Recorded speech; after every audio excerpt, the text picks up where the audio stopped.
ହେଲି ବିକାଶ। କଲେଜ ସରିବା ପରେ ଗୋଟିଏ ବେସରକାରୀ କମ୍ପାନୀରେ ଚାକିରି କରୁଅଛି। ବାପା ଓ ମାଆଙ୍କର ମୁଁ ଗୋଟିଏ ପୁଅ।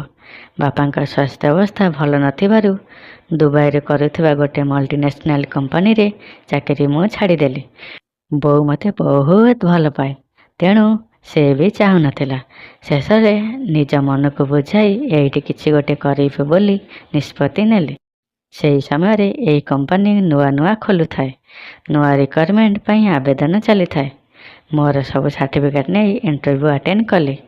ଭାଗ୍ୟକୁ ସିଲେକ୍ସନ୍ ବି ହୋଇଗଲି, ହେଲେ ଦରମା ବହୁତ କମ୍। ବାପା ଓ ବୋଉ ସାଙ୍ଗରେ କଥା ହେବାରୁ ସେ କହିଲେ, ଆରେ ସେଥିରୁ କ'ଣ ହେବ? ଆରେ ଯେତିକି ତୋ ସମ୍ପତ୍ତି ଅଛି ତାକୁ ତୁ ଯତ୍ନ ନେଲେ ଚାକିରି ତୋର କ'ଣ ହେବ? ବାପାଙ୍କ ସେଇ କହିବା କଥା ଆଜି ଯାଏ ମୁଁ ବୁଝିପାରୁନାହିଁ। ବାପାଙ୍କୁ ଅନେକ ସମୟରେ ପଚାରୁଛି, ହେଲେ ଉତ୍ତର ପାଇନାହିଁ। ଦିନେ ବାପା ମୋତେ କହିଲେ, ଆମେ ବୁଢ଼ାବୁଢ଼ୀ ହେଲୁଣି, ନାତିକି ନାତୁଣୀ ଦେଖିବୁ କି ନାହିଁ? ବାପାଙ୍କ ଏଇ କଥାରେ ମୋତେ ଭାରି ହସ ଲାଗିଲା। ମୁଁ ମୋରିକେ ହସି ଦେଇ କହିଲି, ବାପା, ତୁମ ପୁଅର ଯେଉଁ ରୋଜଗାର, କେଉଁ ଝିଅ ତାକୁ ବାହା ହେବ? ଆଉ ତୁମେ ନାତିକି ନାତୁଣୀ ଦେଖିବ ବୋଲି କହୁଛ? ଆଜିକାଲିର ଝିଅ ଯାହା ଖର୍ଚ୍ଚ ମୋ ଦରମା ପରା ନିଅଣ୍ଟ। ଝିଅ ଦେଖିବାକୁ ଗଲେ ଆଗ ଝିଅ ବାପା ଓ ମା ପଚାରିବେ, ପୁଅର ରୋଜଗାର ମାସକୁ କେତେ? ସେଇଠି ତୁମେ କ'ଣ କହିବ?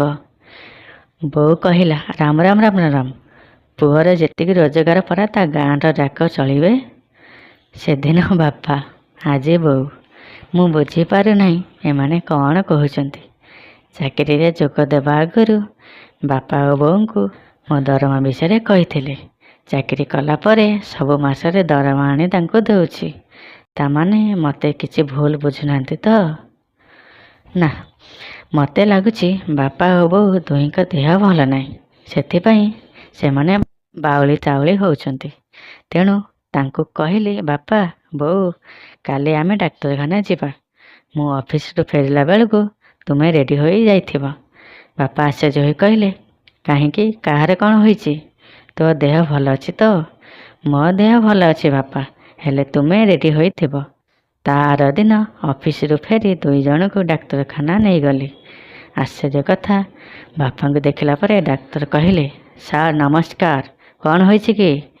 ଆପଣ ଏମିତି ହଠାତ୍ ମୋତେ ଫୋନ୍ କରିଦେଇଥିଲେ ମୁଁ ନିଜେ ଯାଇ ଆପଣଙ୍କ ପାଖରେ ପହଞ୍ଚି ଯାଇଥାନ୍ତି। ଓ ମାଇ ଗଡ୍, ବାପା ଏ ଡାକ୍ତର ବାବୁଙ୍କୁ କେମିତି ଜାଣିଲେ? ଆଉ ସେ ଯେମିତି ବ୍ୟବହାର କରୁଛନ୍ତି ବାପାଙ୍କର ଅତି ପରିଚିତ। ପୁଅ କେମିତି ଅଛି? ତା ଦେହ ଭଲ ଅଛି କି ନା? ଆଚ୍ଛା, ଆପଣ ଟିକେ ଆସନ୍ତୁ, ଆପଣଙ୍କ କିଛି କଥା କହିବାର ଅଛି। ତାପରେ ଡାକ୍ତର ବାବୁ ଆଉ ବାପା ଦୁହେଁ କଥା ହେଉଥିଲେ। ମୁଁ ବୋଉ ପାଖରେ ଥାଏ। ଇଏ ଥିଲା ପ୍ରଥମ ଭାଗର ଷ୍ଟୋରି। ଦ୍ୱିତୀୟ ଭାଗ ନେକ୍ସଟ ଭିଡ଼ିଓରେ ମୁଁ ଆଣିବି। ଦୟାକରି ଆପଣ ଯଦି ଲାଇକ୍, ସେୟାର, ସବସ୍କ୍ରାଇବ୍ କରିନାହାନ୍ତି ତେବେ ଜଲ୍ଦି ଏବେ କରିଦିଅନ୍ତୁ, କାହିଁକିନା ନେକ୍ସଟ ଭିଡ଼ିଓ ଆସିଲେ ସର୍ବପ୍ରଥମେ ଆପଣ ହିଁ ଦେଖିବେ। ଧନ୍ୟବାଦ।